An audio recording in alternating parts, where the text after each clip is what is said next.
Hey, it's JC1424 once again with NASCAR Thunder 2003. And in this episode of our season, as Bobby Labonte is number 18 Interstate Batteries Pontiac Grand Prix, we're going to be completing race 33 of 36, which is the Napa 500 at Atlanta Motor Speedway. We did our first race in Atlanta, and it was kind of a tough one. I felt like we had a really fast car, but it was just the slightest bit too tight. So I think I'm going to try to make some adjustments to fix that. I feel like it was a little loose at one point and then tight at another. In the last episode, we raced at Martinsville, and we won, despite absolutely having our car destroyed because it was very annoying and uncomfortable to drive. Because the AI at Martinsville in this game, they like to pit twice. And I think we stopped them from doing that by bringing out cautions and stuff. So I had a little racing to do still, but it was still just too easy. I had Dale Earnhardt Jr. all over my bumper at the end of that race. But because of all the shenanigans on pit road and stuff, we're 169 points ahead of Mark Martin with 4 races to go. So we're going to win the championship. There's no way I could possibly lose 169 points in the next 4 races. I'm not going to suck, okay? That's not going to happen. And we're using the MLB All-Star Game car because it's red, white, and blue. It's also the reason I'm wearing my Spider-Man jacket, my red, white, and blue jacket. Because this is a race that happens like in the middle of November and whatever, so we're doing some Veterans Day races. We did the same thing with Martinsville.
While I bathe in the misery that is the fact that I just qualified very badly, we'll go to tire pressure, and we're going to set this to 22. We'll take 3 out, and then we'll go to suspension, and we're going to add some wedge.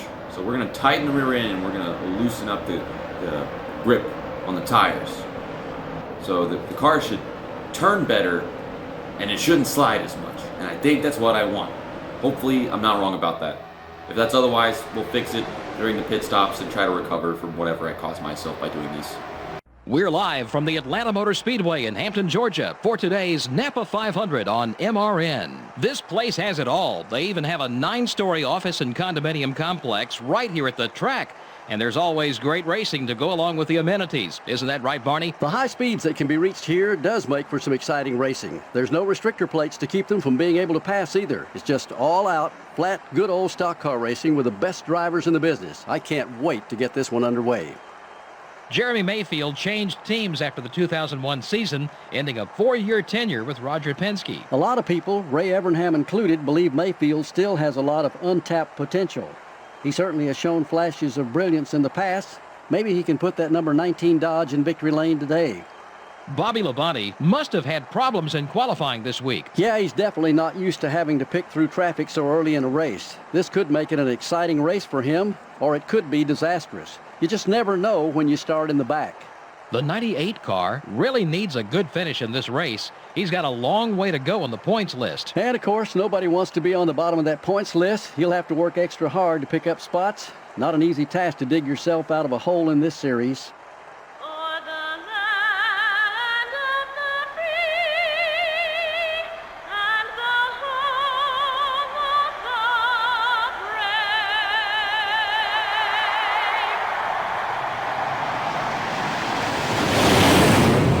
Gentlemen, start your engines.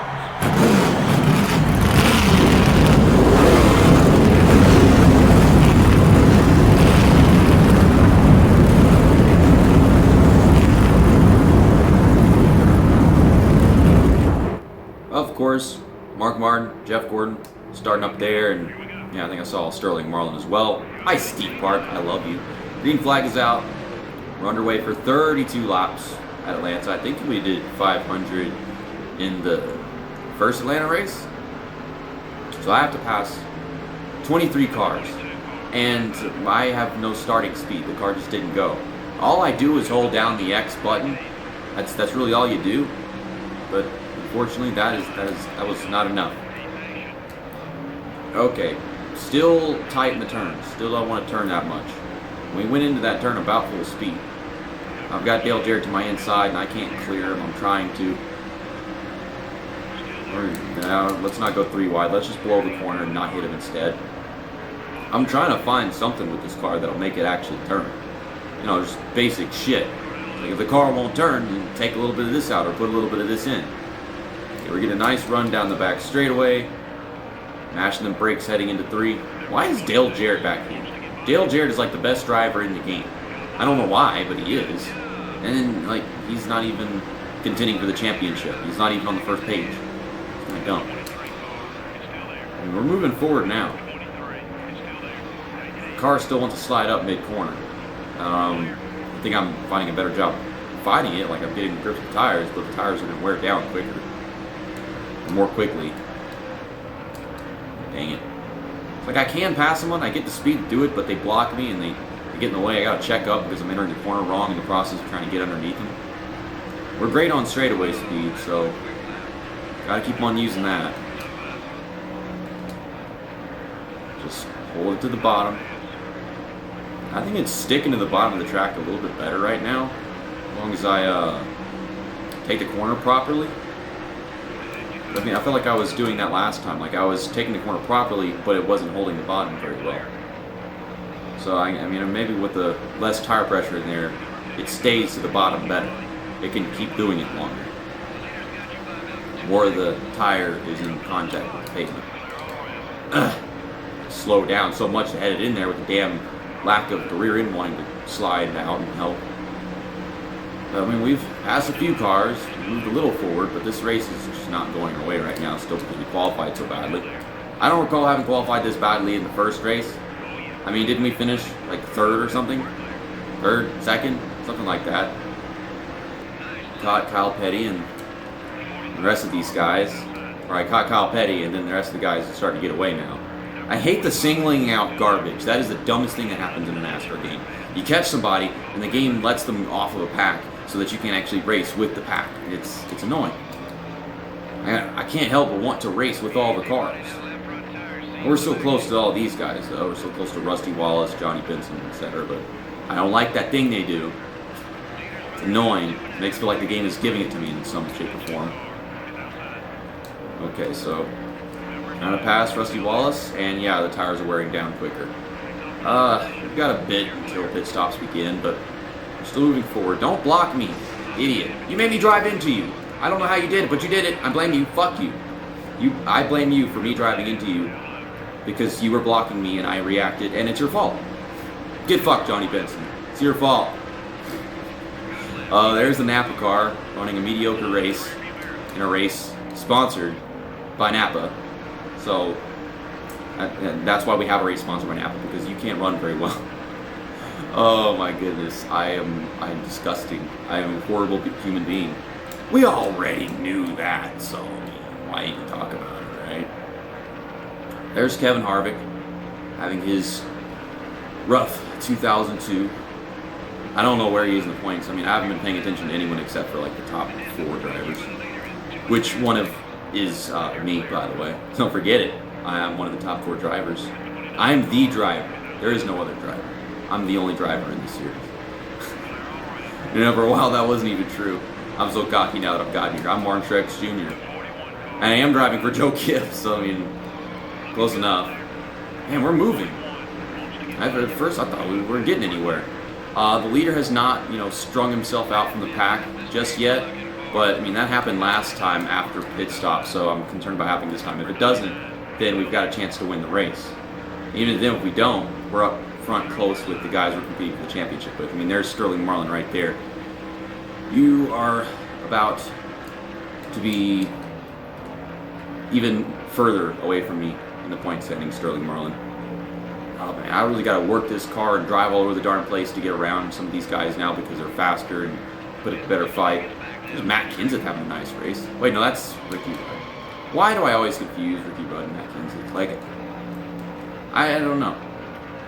They both got black cars.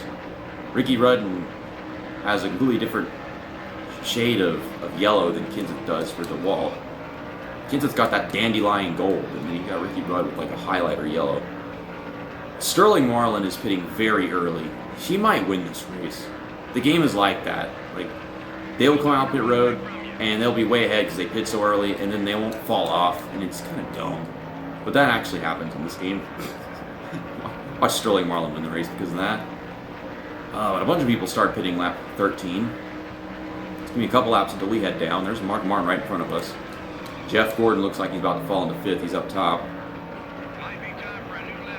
Okay, so none of the guys up front are going down pit road just yet. None of the guys behind me are either in the mirror. We're running a really good race. Had terrible track position to start. If I qualified better, I could be leading right now. Gosh, the tires, they wear down. The car becomes extremely tight, way more than it was last time we came here. And had to expect that.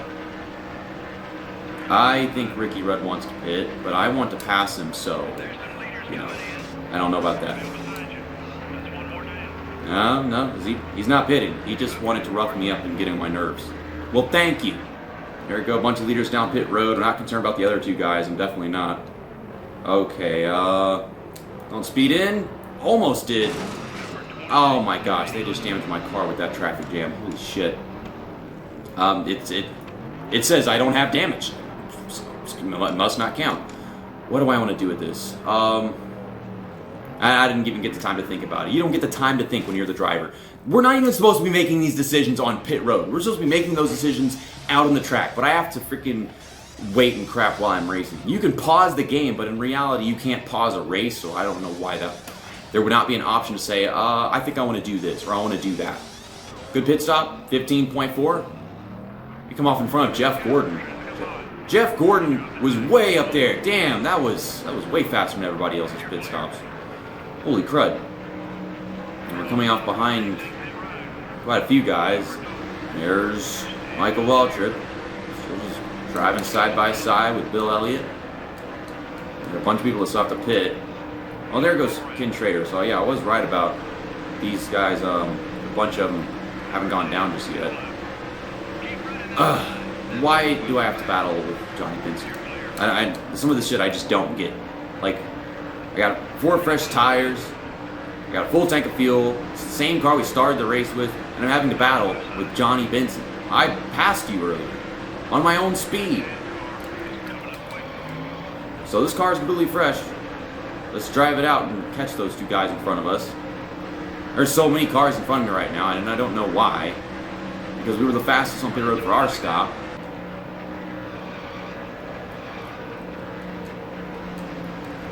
Stop sliding up and get underneath Jimmy Spencer. God dang it, car. Finally got away from Johnny Benson and Ricky Rudd. We're faster than these guys and caught them on our own speed, so I should not have to deal with them after I pass them. But gosh, those guys behind me are fast as shit. The game said I didn't have any damage whenever they wrecked my car on pit road, so I shouldn't have any damage. I need to get back to focusing and trying to catch that lead pack over there while we got like 8 laps left in the race. There's the white flag. The leader just started final lap of the race, and we're still sitting in 10th. That's Kevin Harvick up in 9th, and I've been thinking I could catch him and get him, but this car is falling off due to tire wear. Duh. There's some kind of scrutiny going on in this race, because sure, we started 23rd. I had terrible track position. I climbed all the way up to freaking 6th place, or whatever the hell that was, earlier. But in the end, we come off pit road, and all those guys are 6 seconds ahead. And just like what happened a couple videos ago, I can't catch them, and they never fall off. Matt Kenseth wins. Mark Martin second. There he is, clean-shaven, baby-faced Kenseth. I can't click on his name and see his stats. Well, that's stupid. I gotta go looking on this one to see it. But Mark Martin, 133 points behind me now. I guess he gained like 36 points on us in that race. And it's like 5 points for each position at the top of the table. And then there's like, bonus points. He didn't lead any laps in that one. But then there's like different points range. You get less and less points as you fall through the bottom 10. So there's Jeff Gordon, now 244 back. We actually finished in front of him. I don't know where he was. I didn't remember seeing him after pit stops, but he wasn't in the top 10. There's Sterling Marlin. He did finish in front of us, like 2 or 3 spots, I think. Where's Kenseth at? Kenseth is having a decent season, 10th place. That was his first win of the season. To be honest, I thought he might have won something previously. He didn't win a race in 2001. Well, that makes me sad. I never knew that. Okay, well, I'll see you guys in a couple days. Whenever we go to North Carolina Speedway, we're going to use the small soldiers car. Because in the first North Carolina race, I thought it was the Pop Secret Microwave Popcorn 400, and I went and used Jurassic Park car. I don't want to go using that again just for the same reason. So we're going to use small soldiers because this is a better car. It's my favorite paint job that he's got aside from his primary paint scheme. This one, it's black and orange, green, all the fluorescent colors. It's explosive. It's badass. Love this car. We're going to drive it for one more time. And for the last couple races, we're going to use the primary paint scheme, obviously, because we're closing the season off, and that's how you do it. See you next time. That's that, and episode over.